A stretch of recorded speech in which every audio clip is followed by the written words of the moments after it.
ஓம் ஸ்ரீ குருப்பியோ நமக. குரு வாழ்க, குருவே துணை.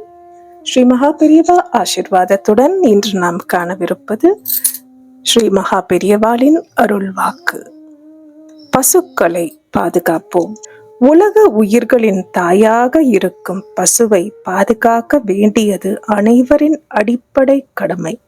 பசுக்கள் பாதுகாக்கப்பட்டால் உலகமே நலம் பெறும் என்பதால் தான் கோபூஜை கோயில்களில் நடத்தப்படுகிறது. தனக்குரிய பாலை மற்ற உயிர்களுக்கும் வழங்குவது பசுவிற்கு மட்டுமே உரிய சிறப்பான குணம். திரு ஞான சம்பந்தர் தேவார பாடலில் ஆனினம் வாழ்க என்று பசு கூட்டத்தை வாழ்த்துகிறார். பசுக்களுக்கு புல்லிடுவதை கோகிராசம் என்னும் சிறப்பான தர்ம சாஸ்திரம் கூறுகிறது. இதை நமக்கு வழங்கியது ஜகத்குரு காஞ்சி காமகோட்டி ஸ்ரீ சந்திரசேகரேந்திர சரஸ்வதி சங்கராச்சாரிய சுவாமிகள். ஹரஹர சங்கர ஜெய ஜெய சங்கர. காஞ்சி சங்கர காமகோட்டி சங்கர. என்றென்றும் குருவடி சரணம், திருவடி சரணம். நன்றி, வணக்கம்.